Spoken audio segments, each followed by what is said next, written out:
What is going on, everybody, and welcome back to a dose of Pokemon. If you're new to the channel, hi there. So I've been getting this question a lot. Should you get into the Pokemon TCG hobby in 2025? And the reason why people have asked me this in person and online is because, like, you go to Walmart or you go to Target and you can't come across Pokemon cards. Or if you do, which in one case I did, I came across a restock and I was really lucky because I came across it right when, the distributor was there. He just got there and he asked if I wanted anything. And as soon as I left, I guess a huge line formed and, people were buying it out real quick. So there was really no need to him to stock the shelves, just hand it to the customers. But you can barely come across product in stores. GameStop is, putting limits, obviously. Other Targets, some Targets are, some Targets aren't. Some Targets are just not even selling them anymore. Walmart sometimes is now selling products above like the regular MSRP pricing. Pokemon Center has put up queues. Obviously, Walmart has also put up queues. It's been difficult to get some cards just to open up. I just want to get some cards and open up. A lot of people just want to buy some cards and open up. That's why it's been pushing many people out of the hobby, but also those who want to get into it, just not even get into it in the first place. And a lot of, there's so many reasons and so many different factors. But I hope that, as things start to hopefully, fall into place, once print starts to kind of ramp up some more, and Pokemon Center is putting more kind of precautions during these queues and things like that scalpers and bots just kind of fade out, because this is what we need. We need those people to phase out. And also, once prices start to drop some more, those scalpers, they ain't gonna make a buck. They ain't gonna make anything. They're going to look at their stock, and they're going to realize that, okay, they bought too much stock and they can't sell it, so they're going to have to do something about it, and they're going to either, just sell at price or sell at lower, and they'll lose money. But it's hopefully with time, scalpers will go away. But that's why I say, like, to people who ask me, should I get into the hobby? Can I start collecting Pokemon cards? Is now the time? Well, here's the thing. If you don't get into it now, let's say you didn't get into it in 2025, but you got into it in 2027, the sets that came out this year in 25, if you try picking them up 2 years later, either, their print cycle is done, or like the prices will be higher because the print cycle is done, and so on and so forth. So it's never too late to get into Pokemon. I'll put it that way. But I wouldn't tell anyone to don't get into it at all. But I would tell them, get into it. Just make sure you have a budget. You know how much you want to spend, because Pokemon is costly. Because there are 4 main sets that come out every single year. We already got one of them, which is Journey Together. We're getting our second one, Destined Rivals, and then probably the Mega set coming out in September, and then our last one coming out probably like in November of 2025. And then we do tend to get about 2 special sets. So we got Prismatic Evolutions, and now we're getting Black Bolt and White Flare, as you can see right here, as our special sets. So about 6 new special sets. And with these come so many different products. So like, let's say we go to Destined Rivals, which is the newest set that's going to be coming out May 30th. You see all these different products. You'll see a Destined Rivals Elite Trainer box, and then a booster box, and then individual packs, a booster bundle. You'll see a Pokemon Center exclusive Elite Trainer box. And by the way, let's take a look at this price real quick.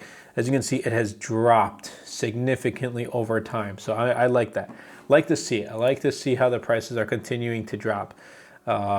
You're also, you're going to be getting, special sets with this one, Black Bolt and White Flare. They're two sets essentially. And there's going to be so many different collection boxes, and other sets include tins and things like that. So you have to have a budget. But here's what I can tell you so far. Just like considerations before you get into it is kind of knowing the market trends. The hobby is flourishing. Pokemon is continuing to grow, but there are some fluctuations with the pricing because some days or I'll put it this way, sometimes the prices will go up and sometimes they will go down, and you don't want to fall into that fear of missing out. And that's why I urge everyone in almost every single one of my videos, don't fall into the fear of missing out. You know, Destined Rivals, yes, it's hard to get a pre-order right now, and people are selling it at these prices, like a Elite Trainer box for $117 market price unopened. These retail for $50.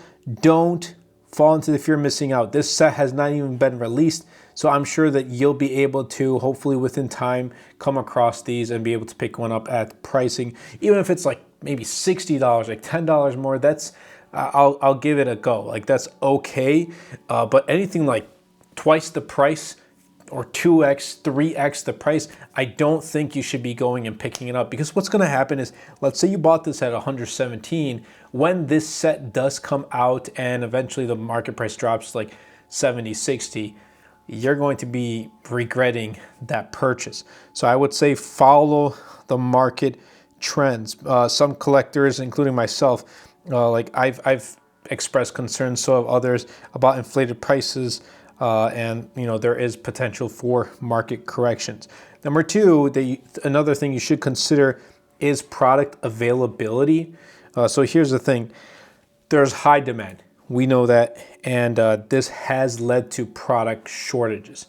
So let's actually go to the Japanese sets, because this also kind of includes the Japanese sets as well. This is the Japanese equivalent of Destined Rivals Glory of Team Rocket. And it's making it difficult to find certain items at retail prices.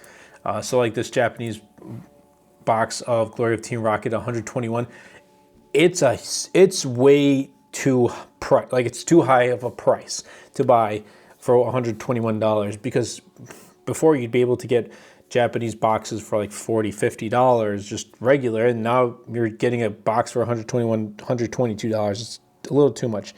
Now, the scarcity has unfortunately resulted in increased instances of theft targeting valuable cards. So there's been thefts in stores, but there's also been scams online too. So you have to be aware of these. And unfortunately, I'll tell you this, I came across a scenario on Facebook Marketplace where, you know, people are overselling, like they'll go scalp and buy like a whole bunch of cards. And, you know, they'll put it up for, like, let's say this booster box right here that we see on screen for $300, and I'm the customer and I want to buy. I set up a thing or a let's say meetup, and I just don't show up, and I just kind of waste their time. I guess that's a new thing going on with scalpers, for example. I've seen that happen before, you know, and it's kind of, I see why they're doing it, but I don't think in the first place they should be selling at those prices. And I'll tell you this, those people who are selling it don't even know. 99% of these people who are doing this don't even know anything about Pokemon. And I'll also tell you this has actually gotten you know, to me in the past couple of days. There are quite a few people who have you know been talking to me and things like that, and they're talking about Pokemon cards and collecting, and they don't know a thing or two about Pokemon, and they're trying to come at me and, you know, trying to say like, oh, I'm scalping because like I'm buying 2 Elite Trainer boxes or whatever. And I'm like, dude, I have been in the Pokemon hobby. Forget the TCG, the Pokemon hobby. I've been playing the game since I was 4. Since I was 4, I've been playing the games. I've been collecting the cards. I actually competed. Like, I actually knew when I was much younger, I knew how to play the trading card game. Like, I was actively making decks and playing with the cards, and my cards were in terrible condition. And I've been collecting for years now. I've been collecting long term. Those are just some considerations: market trends and product availability. And then here are some tips that I would like to kind of share from my experience with newcomers.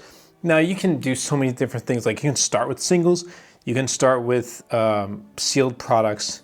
But for me, if I were to kind of restart this whole thing of me collecting, I would start with singles. So I'd go and get purchase individual cards because sometimes they can be more cost effective than buying the sealed packs. Like here's the thing, for example, I want to pick up a Team Rocket's Mewtwo EX, right? Like I want to pick up, or let's see, let's go ahead and try this one, right? So I know this is a market price of $1.69. I want to pick this up. It's either like I open up my box of cards or I go ahead and purchase this as a single card. So it's like I'm going to take that box that I got for $120, open the entirety of it just to see if I can pull this Team Rocket's Mewtwo, or I just go ahead and buy it for $1.69. So it's like I pay $1.69 or I pay $120 to try and get this card. So I personally would have went ahead and started with singles and went that way. Again, especially if you're targeting specific cards. And lately I've been kind of myself targeting more specific cards that I'd like to add to my collection, specifically Pokemon that I actually like Pokemon that I actually know because I know the Pokemon. Like if you talk about like Gen 9, for example, like I'm really big on Gen 9. I still haven't beaten Pokemon Scarlet. I have yet to finish. And other Pokemon, like for example, Entei, like I'm trying to get more of the Entei cards and Gouging Fire and things like that. Number 2 is explore your local game stores because sometimes they have community events. They can be a reliable source for products. You can do trades and things like that. And then, there are online platforms. There's Reddits, like Reddit, Pokemon TCG offer advice and insights from experienced collectors. There's a bunch of YouTubers. There's Brett Martin that I've been watching quite often, and his content is great. Mystic Rips, as you guys probably know, and yeah, he makes great content. But I definitely recommend. He talks more about like Pokemon card business and things like that. There's PokeNE, which I love his content as well. And then there's setting a budget. I've already just talked about that before, but determine how much you're willing to spend and stick to it to avoid overspending in a competitive market. Like it's competitive, but there's also so many products. It's like you just can't keep up. So you want to have a budget. And as your budget continues to grow, which if you guys want to see a separate video of like how to like monetize while making Pokemon cards, it's mainly going to be diving into like the content side of things, mainly because like I'm here talking about Pokemon cards, making content for you guys, sharing my experience and thoughts about it with you guys. So that's kind of what I'm in the content space, not just with Pokemon, but with other technology and other channels as well. So I'm going to share my knowledge of how to incorporate that into the Pokemon world so you can monetize and take what you earn, which is one of my goals here on Dose of Pokemon, to get to 1,000 subscribers, monetize, take everything I have and invest it back into a channel to allocate more product to share with you guys. But just to wrap things up, look, entering the Pokemon TCG hobby in 2025, it's going to offer, if you ask me, a lot of great opportunities for enjoyment and engagement. Yes, there's going to be some days where it's really like frustrating because you can't pick up like products. But if you're into collecting, if you want to actually play the game, you want to buy in cards, open them, build decks, and compete, then there's a place for you in this hobby. There is no place for scalpers. Like if you are here trying to make a quick buck, go to Target and take everything off the shelves and then sell it overpriced. We don't want that. Like you guys are not welcome in the hobby. But just guys, remember, stay informed. Again, follow the market, know the prices, know the MSRP, know what you're getting into. But most importantly, have fun. So if you guys want to see more content, again, just let me know in the comments down below. But I hope you guys did enjoy. That's been it for me. Thank you all so much for watching the video, subscribing. And if you haven't, definitely be sure to subscribe. We've got lots of content coming on the way, and I'll catch you guys in the next video.